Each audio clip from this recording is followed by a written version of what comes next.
Hi everyone, welcome back to the channel. If you're new here, I'm Sumit and this is where we dive into IT and CS with the CWS. Today's topic is all about operators, expressions and Python statement. इस video के last तक में आप जान जाएंगे कि operators क्या होते हैं, एक्सप्रेशंस क्या होते हैं और पाइथन स्टेटमेंट्स क्या होते हैं। और इस वीडियो में हम अरिथमेटिक ऑपरेटर्स के बारे में बात करेंगे। तो सबसे पहले देख लेते हैं कि ऑपरेटर्स होते क्या हैं और ये पाइथन का चैप्टर नंबर 4 है ओ लेवल में। तो चलिए स्टार्ट करते हैं। इंट्रोडक्शन देख रहे हैं। इंट्रोडक्शन कह रहा है the Python operators expressions and statements are the key part of this programming language. इसका क्या मतलब है? पाइथन ऑपरेटर, एक्सप्रेशन और स्टेटमेंट इस प्रोग्रामिंग लैंग्वेज का एक बहुत ही इम्पोर्टेंट पार्ट है। ठीक है। Any expression is the collection of operator and operand. क्या बोल रहा है कि कोई भी एक्सप्रेशन ऑपरेटर और ऑपरेंड का एक कलेक्शन होता है। ठीक है। Operators are special symbols in Python. Operators Python में एक स्पेशल सिंबल्स होते हैं which is use to perform arithmetic और लॉजिकल ऑपरेशंस, जो कि अर्थमेटिक ऑपरेशंस और लॉजिकल ऑपरेशंस को परफॉर्म करते हैं किसी भी वेरिएबल के ऊपर या किसी भी वैल्यूज़ के ऊपर। ठीक। The values and variables that the operator operates on is called the operand. इसका क्या मतलब हुआ कि ऑपरेटर जिस वेरिएबल और वैल्यू पर वर्क करता है, ऑपरेट करता है, उसे ही ऑपरेंड कहा जाता है। ठीक है। समझ में आया? तो ओवरऑल ये बता रहा है कि जो ऑपरेटर्स होते हैं वो बहुत ही एक इम्पॉर्टेंट पार्ट होते हैं किसी भी प्रोग्रामिंग लैंग्वेज के। कोई भी एक्सप्रेशन कलेक्शन होता है ऑपरेटर्स का और फिर ऑपरेंड का। ऑपरेंड मतलब वो वैल्यूज या फिर वो वेरिएबल्स जिनके ऊपर ऑपरेशंस को परफॉर्म करना है। जैसे कोई नंबर हो सकता है, ठीक है, कोई स्ट्रिंग डेटा टाइप्स हो सकते हैं या कोई वेरिएबल्स हो सकते हैं। उनको हम लोग बोलेंगे ऑपरेंड और जो एक्शन परफॉर्म करेंगे, जो ऑपरेशंस परफॉर्म करेंगे उसको बोलेंगे ऑपरेटर। जैसे एडिशन, सब्ट्रैक्शन, मल्टीप्लिकेशन, ये सारी चीज़ें होती हैं ऑपरेटर्स और जिनके ऊपर जिन वैल्यूज़ के ऊपर ऑपरेट किया जाता है उन वैल्यूज़ को बोलते हैं ऑपरेंड। ठीक है। ठीक। तो टाइप्स ऑफ ऑपरेटर यहाँ पे देख रहे हैं, कुछ टाइप्स ऑफ ऑपरेटर्स हैं। अरिथमेटिक ऑपरेटर्स हैं, कंपैरिजन ऑपरेटर्स हैं, असाइनमेंट है, कंपैरिजन है। ठीक है।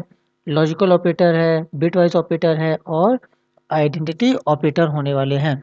ठीक है। तो टोटल यहाँ पे 7 प्रकार के ऑपरेटर्स होते हैं। ठीक है, आपको ये चीज़ ध्यान देना है।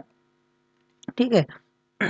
तो आज हम देखेंगे केवल अरिथमेटिक ऑपरेटर्स आज हम देखेंगे और फिर एक एक करके ऐसे ही सारे ऑपरेटर्स को यहाँ पे बहुत ही अच्छे तरीके से यहाँ पे काम में ले लिया जाएगा।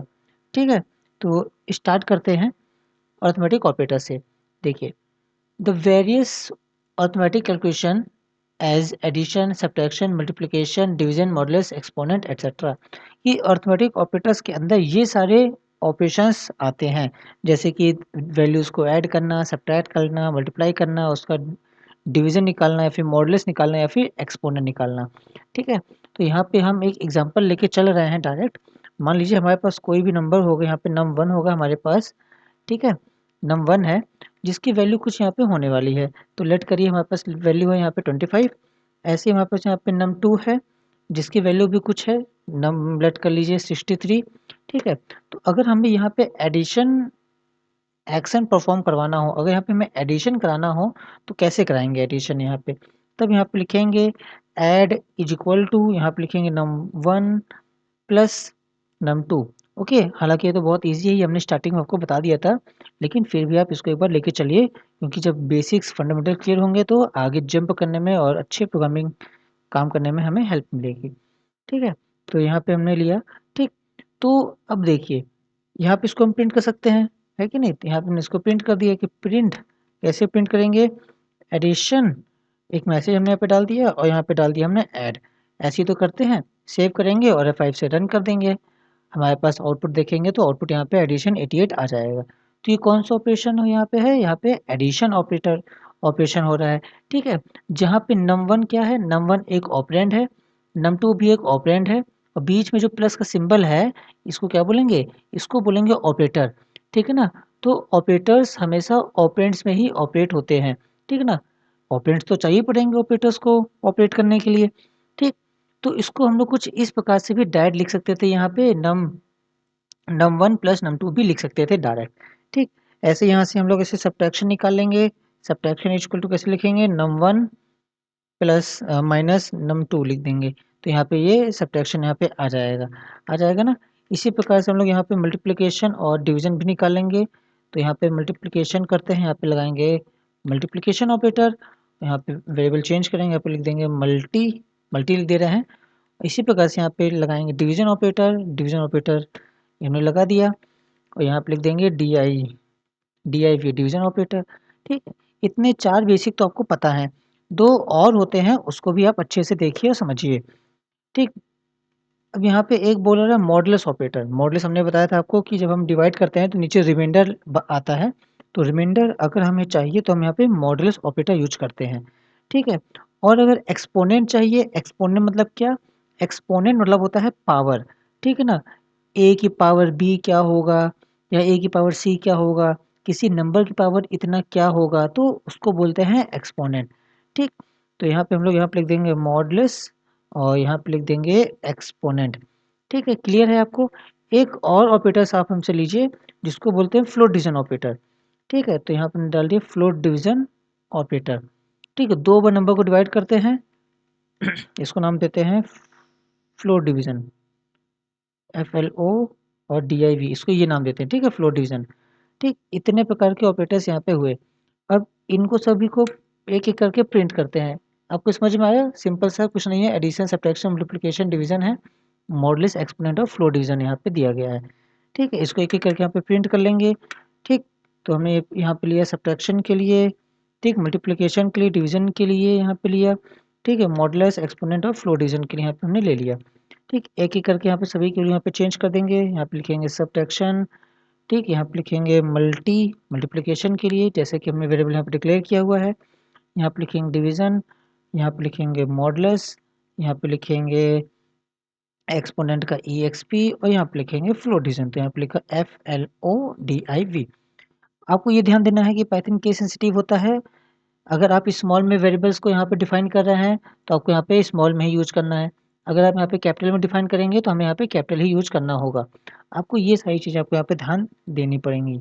ठीक है, यहाँ पे लिख देंगे सब्ट्रैक्शन, ठीक, यहाँ पे लिख देंगे मल्टीप्लिकेशन, यहाँ पे लिख देंगे डिवीजन, DIVISION डिवीजन। ठीक है, यहाँ पे लिख देंगे मॉडुलस, यहाँ पे लिख देंगे एक्सपोनेंट। ठीक है, फिर यहाँ पे क्या लिखेंगे, इधर लिख देंगे हम लोग फ्लोट डिवीजन, यहाँ पे लिख देंगे। ठीक है, क्या लिखेंगे, float division, FLOR, floor division यहाँ पे लिख दिया जाएगा। ठीक, प्रोग्राम को सेव करेंगे और F5 करके रन करेंगे, तो यहाँ पे आप देखेंगे कि हमारे पास जो है अर्थमेटिक ऑपरेटर्स के सारे हमने यहाँ पे प्रोग्राम कर लिए हैं। ठीक, समझ में आया आपको, कोई भी दिक्कत अगर आपको है तो आप यहाँ पे बता सकते हैं।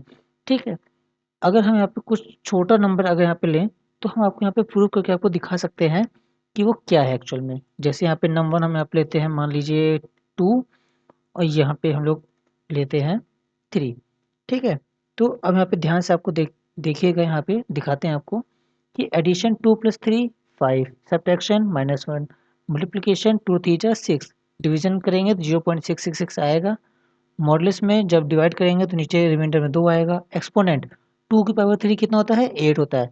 और फ्लोट डिवीजन क्या करता है, फ्लोट डिवीजन काम करता है कि पॉइंट के बाद जितनी भी वैल्यूज होती हैं सबको हटा देता है।